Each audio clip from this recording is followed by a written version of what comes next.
ఆంధ్రప్రదేశ్లో డీఎస్సీ వ్యవహారం రాజకీయంగా మరింత వేడెక్కుతోంది. డీఎస్సీ నియామకాల్లో అక్రమాలు జరిగాయంటూ వైసీపీ ఆరోపిస్తోంది. సీబీఐతో విచారణ జరిపించాలని డిమాండ్ చేస్తూ రాష్ట్ర వ్యాప్తంగా రిలే నిరాహార దీక్షలకు పిలుపునిచ్చింది. అయితే ఈ నిరసన కార్యక్రమాలకు అనుమతి లేదని పోలీసులు స్పష్టం చేశారు. పలు ప్రాంతాల్లో ఉద్రిక్త పరిస్థితులు నెలకొనే అవకాశం ఉండడంతో పోలీసులు అప్రమత్తమయ్యారు.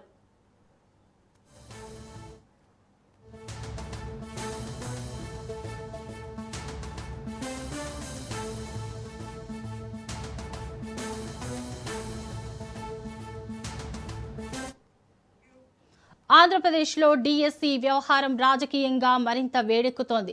డీఎస్సీ నియామకాల్లో అక్రమాలు జరిగాయంటూ వైసీపీ ఆరోపిస్తోంది. సీబీఐతో విచారణ జరిపించాలని డిమాండ్ చేస్తూ రాష్ట్ర వ్యాప్తంగా రిలే నిరాహార దీక్షలకు పిలుపునిచ్చింది. అయితే ఈ నిరసన కార్యక్రమాలకు అనుమతి లేదని పోలీసులు స్పష్టం చేశారు. పలు ప్రాంతాల్లో ఉద్రిక్త పరిస్థితులు నెలకొనే అవకాశం ఉండడంతో పోలీసులు అప్రమత్తమయ్యారు.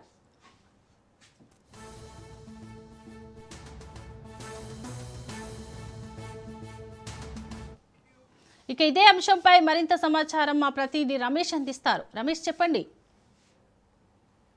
ఈరోజు వైఎస్ఆర్ కాంగ్రెస్ పార్టీ ఆధ్వర్యంలో రాష్ట్ర వ్యాప్తంగా రిలే నిరాహారాలు జరుగుతూ ఉన్నాయి. ప్రధానంగా కూటమి ప్రభుత్వం ఏదైతే మెగా డిఎస్సీని నిర్వహించిందో ఈ మెగా డిఎస్సీలో పెద్ద ఎత్తున అక్రమాలు జరిగాయంటూ వైఎస్ఆర్ కాంగ్రెస్ పార్టీ గత కొన్ని రోజులుగా పోరాటం చేస్తుంది. మెగా డిఎస్సీ స్పోర్ట్స్ కోటాకు సంబంధించి ఇచ్చినటువంటి జీవోలు వివాదాస్పదమైనటువంటి నేపథ్యంలో ఈ అక్రమాలపైన సిబిఐతో విచారణ జరిపించాలని కూడా వైఎస్ఆర్ కాంగ్రెస్ పార్టీ డిమాండ్ చేస్తుంది. అంతేకాకుండా ప్రస్తుతం విద్యాశాఖ మంత్రి నారా లోకేష్ ఈ డిఎస్సీ అక్రమాలకు బాధ్యత వహిస్తూ మంత్రి పదవికి రాజీనామా చేయాలని కూడా వైఎస్ఆర్ కాంగ్రెస్ పార్టీ నేతలు చాలా రోజుగా ఆందోళన చేస్తూ ఉంటారు.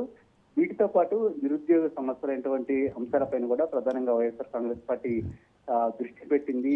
ఏదైతే ఎన్నికలకు ముందు తాము అధికారంలోకి వస్తే నిరుద్యోగులకు ప్రతి నెల 3,000 నిరుద్యోగ వృత్తి ఇస్తామని తెలుగుదేశం కూటమి ఎన్నికల హామీ ఇచ్చింది. కానీ అధికారంలోకి వచ్చి 2 ఏళ్ళు పూర్తవుతున్నా ఇంతవరకు నిరుద్యోగ వృత్తికి సంబంధించి ఎలాంటి నిర్ణయం కూడా తీసుకోలేదు. ఈ నేపథ్యంలో నిరుద్యోగులకు ఇస్తామన్నటువంటి నిరుద్యోగ వృత్తికి సంబంధించిన హామీని అమలు చేయాలి, ఆ పథకానికి సంబంధించిన నిధులు విడుదల చేయాలంటూ కూడా వైఎస్ఆర్ కాంగ్రెస్ పార్టీ నేతలు డిమాండ్ చేస్తూ ఉన్నారు.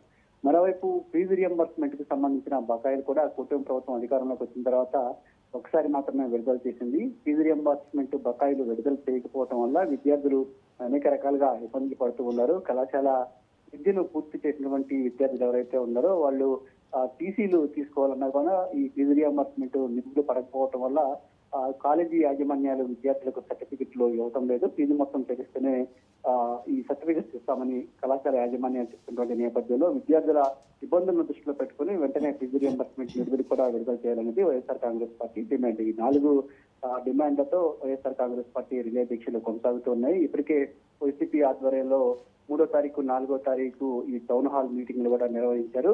అంతేకాకుండా ఈ రోజు రిలే దీక్షలు ప్రారంభమయ్యాయి. అదే 9వ తేదీ కూడా ఈ రిలే నిరాహార దీక్షలు కొనసాగుతాయి. మరోవైపు ఈ నెల 10వ తేదీని కూడా ఈ మెగా డిఎస్సీ అక్రమాలకు సంబంధించి నిరుద్యోగుల సమస్యలకు సంబంధించి వైఎస్ఆర్ కాంగ్రెస్ పార్టీ ఆధ్వర్యంలో రాష్ట్ర వ్యాప్తంగా అన్ని నియోజకవర్గాల్లో కూడా నిరసన ర్యాలీలు చేయాలని ఇప్పటికే వైసీపీ అధినేత జగన్మోహన్ రెడ్డి పిలుపునిచ్చారు. మొత్తంగా గత కొన్ని రోజులుగా వైఎస్ఆర్ కాంగ్రెస్ పార్టీ ఏదైతే మెగా డిఎస్సీ పైన అక్రమాలకు సంబంధించి పోరాటం చేస్తుందో దీన్ని రానున్నటువంటి రోజుల్లో మరింత ఉధృతంగా చేసే లక్ష్యంలో భాగంగానే ఒక స్పష్టమైన ప్రణాళికతో ఈ కార్యక్రమాన్ని కూడా చేపట్టేటువంటి పరిస్థితి కూడా ఉంది. శోభ.